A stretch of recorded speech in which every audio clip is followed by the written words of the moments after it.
রাতের বেলায় রাঙামতি এবং একলব্য এলো কাছাকাছি। অন্যদিকে দেখা যাবে আহিরি এবার রাঙামতির হাতে ধরা পড়ে গেল। এমনটাই দেখতে পারবেন আজকের নতুন পর্বে। বিস্তারিত জানতে ভিডিওতে লাইক দিয়ে চ্যানেলটিকে সাবস্ক্রাইব করে না টেনে প্রথম থেকে শেষ পর্যন্ত দেখতে থাকুন। গল্পের শুরুতেই দেখা যাবে আহিরি ছদ্মবেশ নিয়ে সুযোগ খুঁজতে থাকে। একলব্যকে শেষ করে দেওয়ার প্ল্যান করে।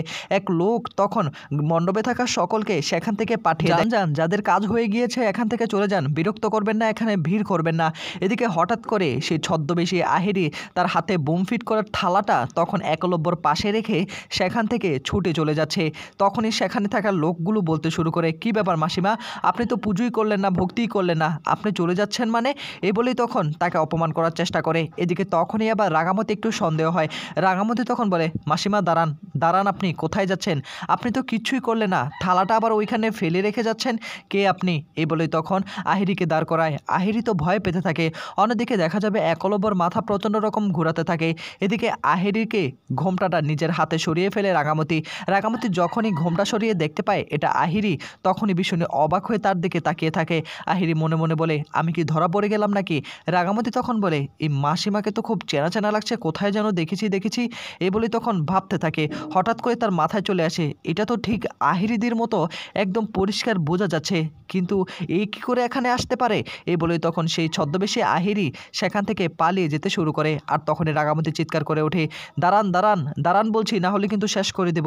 রাঙামতি তখন তার তীর ধনুকগুলো হাতে নেয়। হাতে নিয়ে তখন সেই ছদ্মবেশী আহিরির পিছন শুরু করতে থাকে।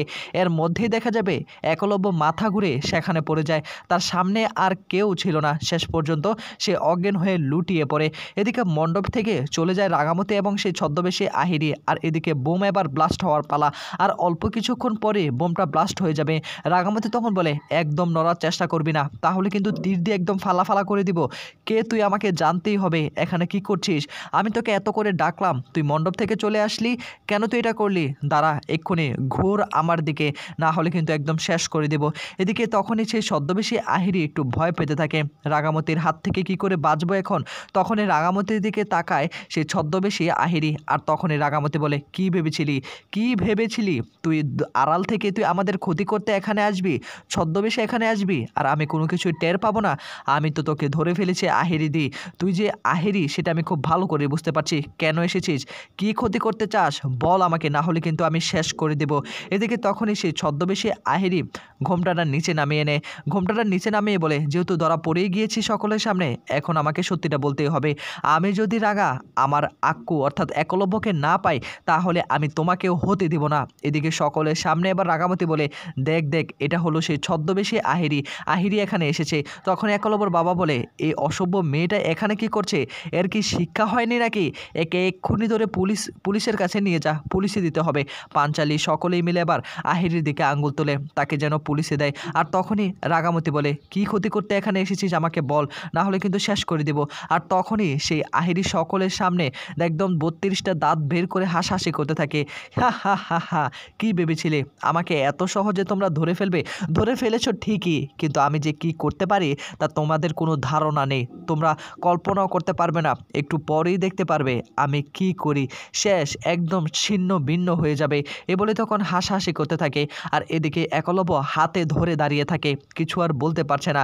এদিকে তার হাসাহাসি দেখে রাঙামতি একটু সন্দেহ হয়, কি করতে চাচ্ছে আহিরিদি তখন বলে, আমি কি করতে চাচ্ছি একটু পরে খেয়াল করতে পারবি, শেষ করে দেব রাঙা, তোকে না আমি একলব্যকে শেষ করে দেব। এদিকে রাঙামতির তখন হঠাৎ করে মনে যায়, আরে উড়ানবাবু তো সেখানে একা, তাহলে কি সেখানে কোনো বিপদ ঘটবে নাকি? এ বলে তখন রাঙামতি ভীষণই চিন্তার মধ্যে পড়ে যায়। রাঙামতি তখন ভাবতে থাকে, কি করতে পারে আমাকে ভেবে বের করতে হবে। আর তখনই আহিরি বলে, আর অল্প কিছুক্ষণ পর, এই বলে ফুটলো 1 2 3। হঠাৎ করে দেখা যাবে সেই পুজোর মণ্ডপে একটা বোম ব্লাস্ট হয়।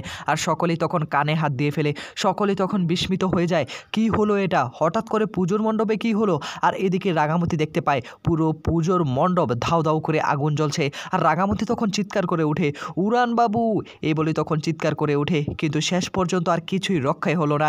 এদিকে তখনই রাঙামতি তীর ধনুকগুলো ফেলে দেয়। আর তীর ধনুকগুলো ফেলে দিয়ে তখন মণ্ডপের ভেতরে যাওয়ার চেষ্টা করে, তার উড়ানবাবুকে বাঁচানোর জন্য চেষ্টা করে। এদিকে প্রত্যেকটা মানুষ একদম পুরো শরীর জ্বলে অর্থাৎ জ্বলে পুড়ে ছায়ারখার হয়ে গিয়েছে। এক এক করে সে মণ্ডপ থেকে সে লোকগুলো বের হতে থাকে। এদিকে প্রমিতা তখন একলব্যর বাবাকে আমাকে বলে আমার আমার আমার এক আক্কু কোথায় গেল, আমার আক্কু কোথায়। এদিকে তখনই আবার একলব্যর মা আহিরিকে ধরে তাকে টান দিয়ে নিচে ফেলে দেয় এবং বলে, কি করেছিস তুই, এটা কি করেছিস, তোর কি এমন ক্ষতি করেছিল আক্কু, তুই আক্কুকে কেন শেষ করে দিলি। এই বলে তখন কান্নায় ভেঙে পড়ে। আর এদিকে আহিরি বলে, তার মানে আমার একলব্য শেষ, আমার একলব্য শেষ। একলব্যর মা নিজেকে আর সামলাতে না পেরে তখন অজ্ঞান হয়ে যায়। আর এদিকে একলব্যর বাবা তখন ডাকাডাকি করতে থাকে, কে আছোস কোথায়, আয় আমার কাছে আয়, দেখ একলব্যর মা তো অসুস্থ হয়ে পড়েছে। এদিকে ঘরের মধ্যে অর্থাৎ মণ্ডপে চলে এসে পাঞ্চালী, অঙ্কুর এবং রাগামতি সকলে হাউমাউ করে কান্নায় ভেঙে পড়ে, দাদা তুই কোথায়, কোথায় তুই দাদা ভাই, ফিরে আয় আমাদের মাঝে। কিন্তু কোথাও একলব্যর কোনো দেখা মিলছে না। সকলকে দেখা মিললেও একলব্যর কোনো হদিশ মিলছে না। সকলে এবার চিৎকার করে ওঠে। শেষ মুহূর্তে এসে এরকম একটা কর্মকাণ্ড হবে তা কেউ কল্পনা করতে পারেনি। সেখানে বৃন্দা চলে আসে এবং বলে, যাও একটু পানি নিয়ে আসো। বৃন্দা তখন পানি আনার জন্য চলে যায় এবং পানি এনে তখন একলব্যর মায়ের মুখে দেওয়ার চেষ্টা করে। সভ্য সেখানে চলে আসে। সভ্য তখন জানতে পারে যে মণ্ডপে বোম ব্লাস্ট হয়েছে। এদিকে তখন এবার ময়না বলে, উমুরিজা ব্লাস্ট হয়েছে, তার মানে কি মারা গিয়েছে নাকি সকলে। এই বলে তখন সকলেই আবার একলব্যকে খোঁজার জন্য আবারও সেখানে চলে যায়। এদিকে একলব্যর মার কোনো রকম জ্ঞান ফিরছে না। একলব্যর মা অজ্ঞান হয়ে গিয়েছে। এদিকে রাগামতি প্রায় দিশেহারা, পাগল হয়ে গিয়েছে তার উড়ানবাবুর জন্য। তার উড়ানবাবুকে শেষ মুহূর্তে এসেও বাঁচাতে পারলো না, এতটা নিষ্ঠুর হয়ে গেল। এদিকে তখনই বৃন্দা ঘরের মধ্যে এসেই বলে, কি ব্যাপার, এটা তো হওয়ার কথা ছিল না, এই কাজ করেছে কে, আমি তো শুধুমাত্র ইঞ্জেকশন পুশ করার কথা বলেছি যাতে করে পাগল হয়ে যায়, কোনো কিছু আর মনে করতে না পারে, কিন্তু এরকম একটা কর্মকাণ্ড কে ঘটালো, বোম ব্লাস্ট কে ঘটালো। আর এদিকে ময়না এসে বলে, উমরিজা এটা কে করলো। ময়নার মুখে কথা শুনে বৃন্দা বলে, আমি তো কিচ্ছুই জানি না।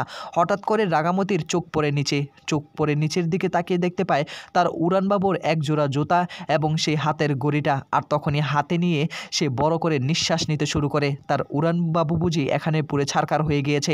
এদিকে তখনই পাঞ্চালী এসে বলে, রাগামতি কি হয়েছে, কি হয়েছে, এত কান্না করছিস কেন। আর তখনই রাগা বলে, এই দেখ উড়ানবাবুর সব কিছু আমি পেয়ে গিয়েছি, তার মানে উড়ানবাবু আগুনে পুড়ে ছারখার হয়ে গিয়েছে। আর এই কথা শুনে সকলে হাউমাউ করে কান্নায় ভেঙে পড়ে। একলব্যর মাও একলব্যকে খোঁজার জন্য ভিতরে চলে আসে। আর ভিতরে এসেই দেখতে পায় রাঙার হাতে একলব্যর সেই জোড়া অর্থাৎ পায়ের জুতা জোড়া এবং হাতের সেই ঘড়িটা। আর এটা দেখে সকলে এবার নিশ্চিত হয়ে যায় যে একলব্য আর বেঁচে নেই, একলব্য ছিন্ন ভিন্ন হয়ে গিয়েছে। এদিকে রাগামতি বসে পড়ে আর শেষ নিঃশ্বাসটুকু একদম ছিন্ন ভিন্ন হয়ে গিয়েছে। আর রাগামতি তখন বসে পুরনো কথাগুলো মনে করতে থাকে। কিছুক্ষণ আগেই তো তাদের ছিল এক সুন্দর একটা জীবন, কিছুক্ষণ আগেই তো ছিল রাগামতি এবং একলব্যর জীবনের সুন্দর একটা মুহূর্ত। রাগামতি একলব্যকে পাঞ্জাবি পরিয়ে দিচ্ছে আর একলব্য রাগার দিকে তাকিয়ে রয়েছে। দুজনার দিকে অপরূপ দৃষ্টিতে তাকিয়ে রয়েছে। দুজনার হাত ধরে কাছে আসার চেষ্টা করে, খাটের মধ্যে দুজনাকে চুমো দেয়।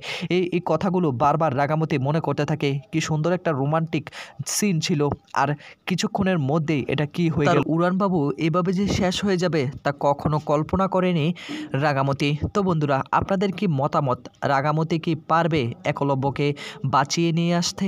আপনাদের মতামত কমেন্ট করে জানাতে পারেন। এত কষ্ট করে ভিডিওটি দেখার জন্য ধন্যবাদ। নতুন হলে কষ্ট করে সাবস্ক্রাইব করে রাখুন।